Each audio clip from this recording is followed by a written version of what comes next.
The ballroom sparkled with chandeliers as I stood frozen, watching my youngest sister raise her glass. She was graduating from college, the college I dreamed about since I was 12 years old. Around the elegant table, everyone applauded. My brother stood next to her, grinning like he just won the lottery. My sister's eyes were bright with joy. I clutched my water glass, waiting for my moment, waiting for them to acknowledge what I'd done, what I'd sacrificed. Then my sister spoke. To Aunt Claudia, the woman who gave us everything. Without her, we wouldn't be here. My chest tightened. Without Aunt Claudia? I bit my tongue hard. Aunt Claudia was the woman who'd refused to take us in when our mother died. Aunt Claudia, who dropped by occasionally to criticize how we dressed and how I raised them. My brother's fiancé leaned toward me with a smirk. You've always been more like the family help anyway, right?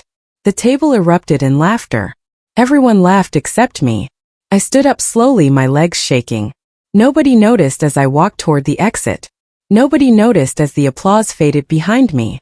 7 years earlier, I was 18 years old, sitting at our kitchen table studying for my scholarship interview. My acceptance letter to State University was already laminated and taped to my bedroom mirror. I'd been planning this moment since middle school. My mother was working a double shift at the hospital, her favorite job because it meant helping people. My youngest brother, David, was supposed to be doing homework. My sister, Carmen, was arguing with my other brother, Marcus, about who got to use the computer. It was just a normal Wednesday. Just a regular afternoon in our small house. Then I heard a scream. Not the normal annoyed kind of scream, the terrified kind. The kind that makes your blood freeze. I dropped my pencil. David was standing in the living room doorway, pointing at the kitchen. I found my mother on the cold tile floor. Her body was twisted at an angle that didn't look right. Her eyes were half open, staring at nothing. I screamed too. My hands shook as I dialed 911. The operator's voice was calm and steady, asking questions I couldn't quite focus on. The ambulance came so fast, yet somehow it felt like they took forever. The paramedics worked on her while I held David's hand. My mother was already gone. She died from a stroke while cooking dinner. The funeral was small and quiet. Only a handful of relatives showed up, and they left quickly once the food disappeared. Our mother's older sister, Aunt Claudia, sat in the front row wearing sunglasses inside the church. After the service, she pulled me aside. I was still wearing the black dress we'd borrowed for the occasion. My eyes were swollen from crying. She didn't hug me. She didn't even smile. Instead, she said something that changed everything. I can't raise 3 kids. You're old enough, you'll manage. That was it. That was my inheritance. Not money or love or guidance. Just permission to become an adult before I was even ready. I held my college acceptance letter in my trembling hands. The paper felt thin, worthless. I read it one more time that night, lying in bed next to my sleeping sister. Then I went to the college's website and looked at the phone number. I called in the morning and declined the offer. My voice didn't shake until after I hung up. Then I cried into my hands, understanding that I just buried my future along with my mother. I started working the next week. Double shifts became my routine. Mornings at the local diner, nights stocking shelves at the grocery store. My body ached constantly. My feet burned.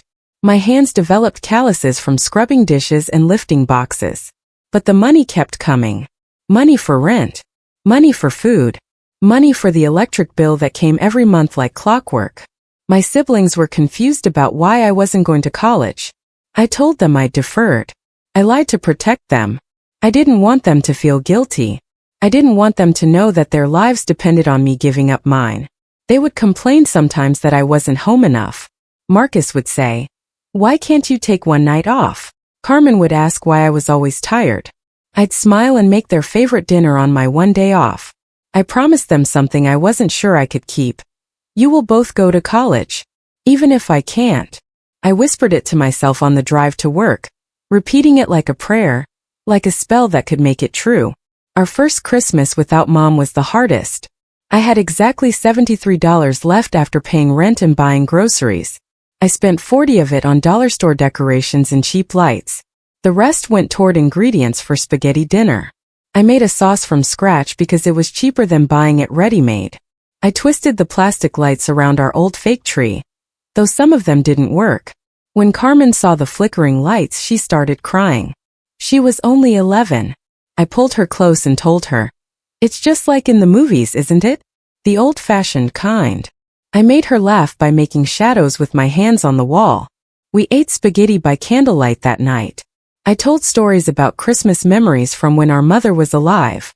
The kids ate and laughed and seemed to forget that we didn't have much. But after they went to bed, I locked myself in the bathroom and cried into a dish towel, begging the universe to make this sacrifice mean something someday. I whispered to my mother wherever she was, "Please let me get this right. Please let me be enough for them." Aunt Claudia appeared again when I'd nearly forgotten about her. She didn't call first or send a message. She just showed up one Saturday afternoon, looking at our house like it was dirty. Her car was expensive. Her clothes looked like they cost more than my monthly rent. She examined my siblings like they were test subjects in a laboratory. "They're not dressed properly," she said, frowning at Marcus's worn jeans. "You're too young for this responsibility." She dropped off a bag of old clothes, things she'd outgrown or didn't want anymore. I wanted to throw them away, but we needed them. Later that evening, she told us about her new house across town. It was big, she said. Fancy. She talked about her new job and her exciting life. My siblings listened with wide eyes, asking questions, laughing at her jokes. That night after she left, Carmen gushed about how cool Aunt Claudia seemed. Marcus asked why she didn't visit more often.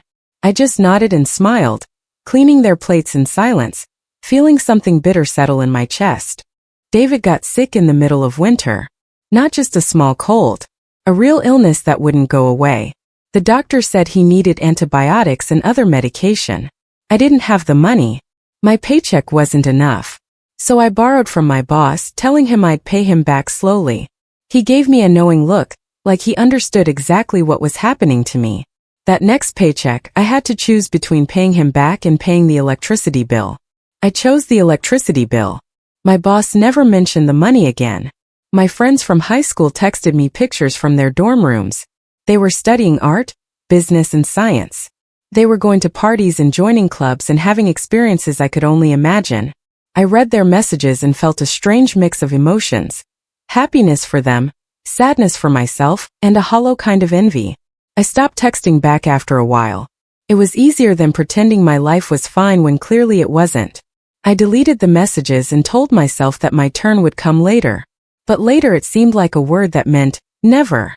A teacher called the house one afternoon while I was still at work. Carmen answered and passed along the message. My youngest brother was failing math. When I got home, I asked him about it. He looked down at his shoes and admitted he didn't understand fractions. He said something that broke my heart. "I wanted to ask you for help, but you're never home." That night, I sat with him for hours after my shift. I was so tired I could barely keep my eyes open, but I stayed awake. I taught him fractions using pizza slices and pie diagrams.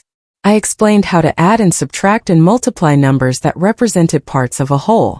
By midnight, he finally understood. He wrapped his small arms around me and said, "You're the best sister ever." In that moment, covered in my own exhaustion, I finally believed it might be worth it. I finally felt like maybe I was doing something right. I held him close and whispered, "You're going to do great in school. I promise you that." Years passed in a blur of work and responsibility. My siblings became teenagers, moody, angry, and increasingly ungrateful. They were at that age where nothing I did was right. Marcus thought he was too old for rules. Carmen wanted to sneak out to parties and thought I was too strict. They didn't understand why I made curfews or why I said no to things. One night, Marcus came home late, and I confronted him. He got angry, raising his voice. "You're not my mother," he yelled, his face red. The words hurt more than I expected. I whispered back, "I know." It was the first moment I truly understood that I'd lost control. They didn't see me as their protector anymore. They saw me as an obstacle, someone trying to keep them from living their lives. I went to bed that night and wondered if I'd done everything wrong. My car died on the way to work one cold morning. It just stopped running. I coasted to the side of the road and sat behind the wheel, trying not to cry.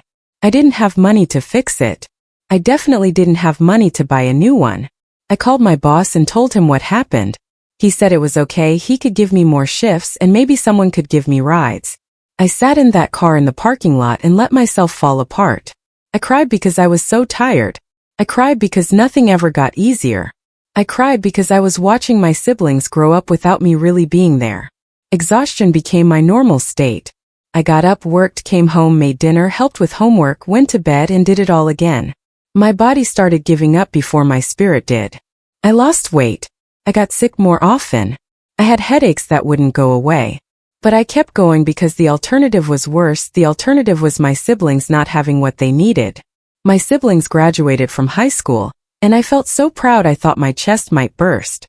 I bought them cheap suits from a thrift store, pressing them carefully the night before the ceremony. During the graduation, parents took family photos. Everyone posed and smiled for the camera. I stood in the back of the gymnasium holding my phone, taking pictures of them. They didn't ask me to join the family photos. I told myself it was fine. It was their moment. They deserved to have it be about them, not about me. But it hurt in a way I couldn't quite explain. Like I was watching strangers instead of the kids I'd raised. Like I was on the outside looking in at a family that used to be mine. They moved out for college the following fall. Scholarships had come through for both of them, and somehow Aunt Claudia had written recommendation letters that helped them get into good schools. I packed their bags, folding clothes and buying supplies they'd need for their dorms. I pretended to be thrilled while my heart was breaking. When they left, the house was suddenly so quiet I could hear the refrigerator humming. For the first time in 9 years, I didn't know who I was. I wasn't someone's alarm clock. I wasn't someone's homework helper. I wasn't someone's cook or cleaner or financial planner. I was just Lucia, and I had no idea what that meant anymore. Weeks passed without calls or texts. I told myself they were busy with classes and making new friends. I understood. I really did.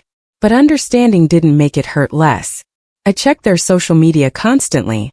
There were photos from their dorm rooms, pictures of them at parties, tags with new friends. And in many of those pictures, Aunt Claudia appeared. They were tagging her, thanking her, calling her their family. My name never appeared. It was like I was a chapter they'd erased. Like those 9 years of sacrifice had been rewritten into nothing. I watched my sister write a post about how grateful I am for a family who actually shows up for you.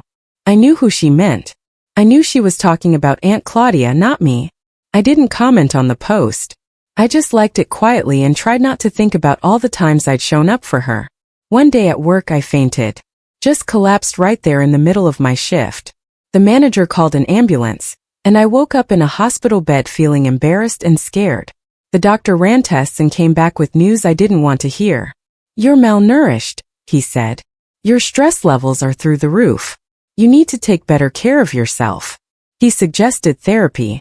But therapy costs money I didn't have. I had rent to pay and bills to cover. I went home and ate instant noodles, sitting at my empty kitchen table.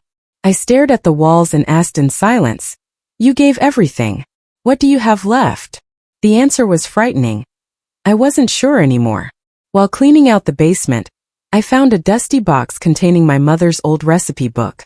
It was handwritten, filled with her careful notes and stains from flour and chocolate. She'd drawn little pictures next to recipes, a smiling face next to her favorite cookies, a heart next to her special sauce. I held that book like it was made of gold. Something stirred inside me. A spark I thought had died years ago. Maybe I could build something from her memory. Maybe I could finally have a dream that was entirely my own. I started looking through her recipes, reading her notes, understanding her in a way I never had before. She'd been creative and thoughtful. She'd left pieces of herself in every recipe. Maybe I could do the same. I started baking small orders in my kitchen during my free time. Cookies, cakes, pies, all made from my mother's recipes. I brought them to work and sold them to coworkers. The feedback was overwhelming. People thanked me. They asked when I could make more. For the first time in years, I felt appreciated. I felt like I was doing something that mattered. I registered a small business, Marisol's Table, named after my mother.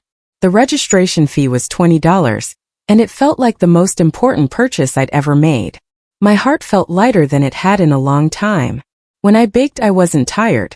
When people tasted my food, I felt alive. I set up a small booth at the town fair.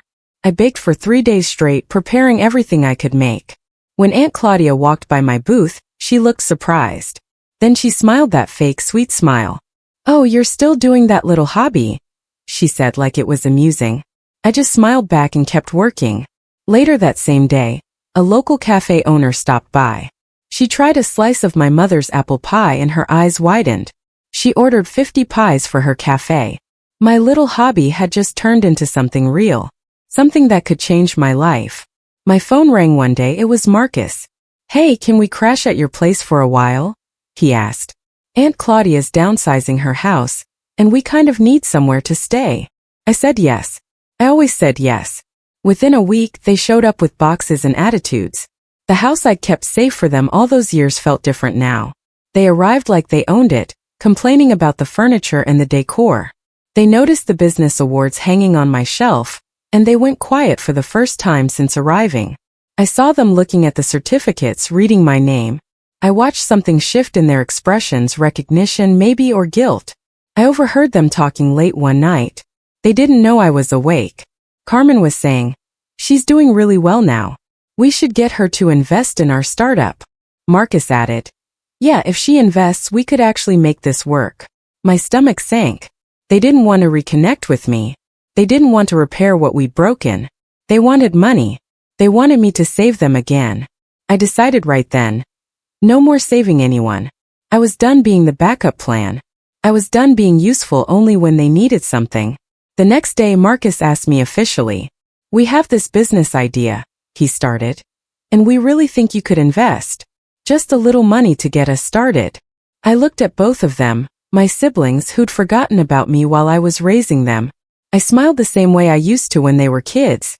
"You'll figure it out," I said calmly. "I believe in you." Carmen's face turned red. "Wow, you really think you're better than us now?" she snapped. I replied simply, "No. Just finally equal." The words hung between us. For the first time in our relationship, I wasn't below them scrambling to help. I was simply separate. They moved out the next day, furious and hurt. I watched them pack their boxes and I felt nothing. No guilt. No regret. Just a quiet sense of peace. Days later, Marcus called. Their startup had crashed. They were drowning in debt. Could I help them? Could I co-sign a loan? Could I do anything? I told him I couldn't. Aunt Claudia, they discovered, had blocked their numbers. The woman they'd praised at that graduation dinner had abandoned them as soon as she was done using them. I listened to my brother's desperation on the phone, and I stayed silent. The rescuer in me finally stayed quiet. A business association invited me to speak at a local women's entrepreneurship gala. My first instinct was to say no. I wasn't used to being the center of attention. I wasn't used to being celebrated. But I heard my mother's voice in my head, the voice I'd been trying to hold on to. "You worked for this." I accepted the invitation. I spent weeks preparing my speech, writing and rewriting it. I thought about what I wanted to say. I thought about who needed to hear it. At the gala, I stood at the podium and told my story. I told them about my mother's death, about becoming an adult at 18, about the sacrifices I'd made. But I didn't tell her bitterly. I told it with gratitude. "Sometimes love means sacrifice," I said, my voice steady. "But sacrifice should never mean disappearance." The crowd applauded. Reporters approached me afterward, asking questions about my business, my journey, my story. For the first time, people wanted to know me, not because I could help them, but because they wanted to understand my experience. My siblings watched the video online. They finally saw the full truth. Days later, they showed up at my bakery. They looked different, older somehow, humbled. They were crying. "We didn't realize what you gave up," Carmen said. Marcus nodded, unable to speak. I listened to their apologies, their explanations, their regrets. Then I simply said, "Now you do." I forgave them, but I didn't forget. The peace I made with them wasn't really for them. It was for me. I was finally letting go of the resentment that had poisoned me. I was choosing to move forward. I opened a second bakery called Lucia's Corner. On the wall of my office, I hung a photograph. My mother, me, and 3 smiling kids. I ran my hand over it one morning, whispering, "We made it, Mom." Outside, through the window, I could see Marcus and Carmen walking down the street. They waved. I waved back. No anger. No bitterness. Just the quiet victory of a girl who'd given up her dreams and somehow found new ones. I was no longer invisible. I was no longer forgotten. I was finally completely myself.